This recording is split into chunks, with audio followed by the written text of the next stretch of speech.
Well guys, so we talked about in a live feed. I said I would do this, but I've got tools that I use, and so I kind of just decided it would be a good idea to kind of show you what's in my toolkit. So pretty straightforward. I've got a bunch of knives out on the counter, and I'm getting ready to do some maintenance on some. I've got tools out. So let's just look at what tools I recommend having in a toolkit for if you're going to take knives apart and just do maintenance and things like that. So here comes the music. So turn down the volume if you haven't already.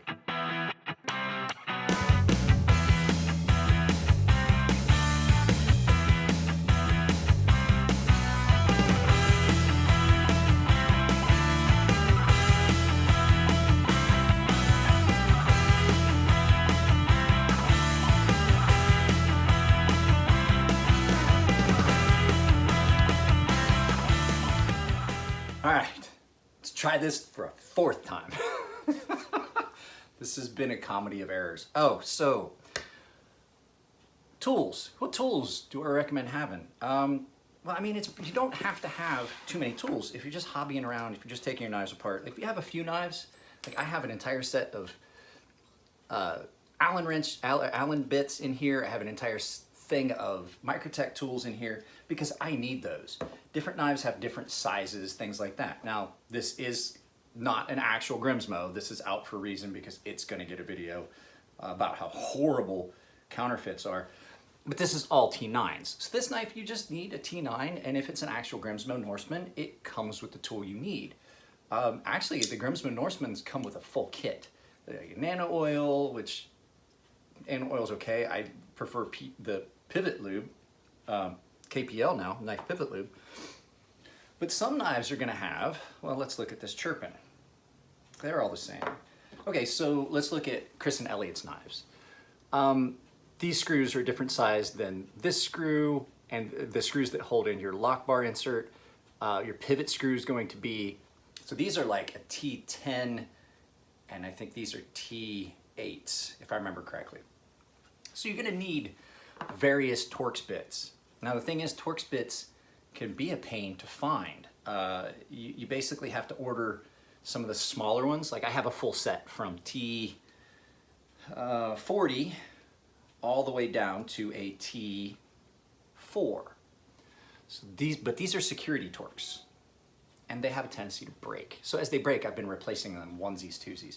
So you can find quality, the Fellows driver bits in the Torx. This T6 has lasted me a long time. You can find good quality Torx bits to replace these with, and then you shuffle them out as they break. So I recommend if you're gonna do a bunch of different knives, that you have a set of Torx that covers the gambit. Like, you don't necessarily need T40, T20, things like that, but you need at least up to at least like T15. Most of the knives I take apart have either T10, T15 pivots. As a matter of fact, is it T10 or is it T15? I think T15 actually for Elliot's pivots. So yeah, I mean, you need stuff like probably up to like T15. So you gotta have tools, but what we're gonna do is we're gonna turn this around. So we've kind of talked about, you need tools, the bits. You can get away with the individual drivers, but they take up space. So let's turn this around. We'll take a look at what's in my toolbox that I use for maintaining knives and making knives and things like that. So let me get my coffee out of the way. I'll flip you around. This is just gonna be a quick look at what's in my toolbox. This is gonna seem weird because I'm over here and the camera's over there, but this is kind of the best way to look at it. So the first thing I've got in my tool set is I have got a tool for the old school Wee knives, that star tool, like the reverse Torx. Of course, have my Microtech thing that I got from those guys. So the first thing I've got, that's my first tool. So like that would be if I needed to do like my Wee 601 and take it apart. It's on here. And the only thing I wish is that this was actually a driver or bit. I mean, I have to put in a bit driver. This used to be a first aid kit. This is a military issued first aid kit. They did not want it back. I repurposed it. So I took everything out of it, with the exception of one thing, which is this gauze that's right here. So if you work with knives, you are going to cut yourself. I have some gauze there were some Band-Aids in here. I took them out for, I used them for something. So as you can see, I've got screwdrivers, lubricants, Loctite, small bottle of Loctite, forceps if I need them for anything. Then we've got, let me see if I can raise you guys up a little bit more to get a little altitude so you guys can see better what's in this kit. Microfiber rag that I can lay down to do the disassembly on, fold it in half. It gives, so if you drop a screw on it, it won't bounce. Just keep a towel in there. This is the best stuff for a Chris Reeves knife. Guys, if you're using this, if you're using something else in your Chris Reeves knives, I don't recommend it. I've tried other lubricants, just fluorinated grease, not necessarily this exact one, but fluorinated grease. Definitely stick with that. Knife pivot lube. I have a set dedicated flathead screwdriver, really small one, because it does come in handy to have one. This is actually a really nice, cheap little driver, this Husky. I have not found another one, but it's got, the bits are double-sided, and then in the handle, you have a bunch of bits, because it's always nice to be able to have two for specific knives, and I'll show you what I'm talking about. And there's just little sockets, these little pockets that the bits go back down into, if you don't try to put two in one. And then it's only got room for three in the handle, and then that spins like pretty much all the other drivers, and then you just, I usually keep the one I use most, which is T6 here. So that little Husky driver. Now this is an expensive driver, I'm not gonna lie to you, and I bought it to support Greg Berger when he first started, but I have been kind of disappointed with this. The end cap keeps coming off and everything, so for what was paid for it, I'm not as enthused, but it is a nice little driver. It does fit nice in my hand and things like that. And then, so your drivers, your socketed drivers, you have to have the bits that go with it. And so yeah, there's that gauze. So that's everything that's in the kit is out. So this driver, that's what these Torx Bits fit. So all the Torx, basically, like I said in the live feed, from T4 all the way up to T40 in this set. Now these are security Torxes, and I've managed to not break these. Somehow I broke the T6. That's the one I always seem to break, is the T6. So the T6, that's actually, yeah, T6 is a Fellows, and that would be the brand. If you're gonna buy Torx Bits, I would just buy Fellows. These seem to last about the best. F-E-L-O. So I have all of my Torx Bits that I would need. Then for some things you may want to have the availability of having some sockets. 3/8 inch socket was for a specific item, and I can't remember what it was. Oh, I know what it's for. That's an adapter that's in here. I remember why I put it in there. That's an adapter that fits some of these. So if you were to look, these tools for Microtech knives, you've got to have an adapter. So basically I took a socket and took it out of my socket set so that I could use these two pivot tools for the two different types of tri-wing pivots. Socketed, non-socketed, see? Here is a tool for the tri-wing. I have actually two of these. One of these does fit this. I don't even know where this came from. I don't know where I got this from. One of these fits in the socket, the other one does not. And then, like I said, flathead, Phillips, some more Microtech tools. That's the pinned ones for the old style Ultratechs. And then Allen keys. A couple more Microtech tools. Here's another one of those tri-wing.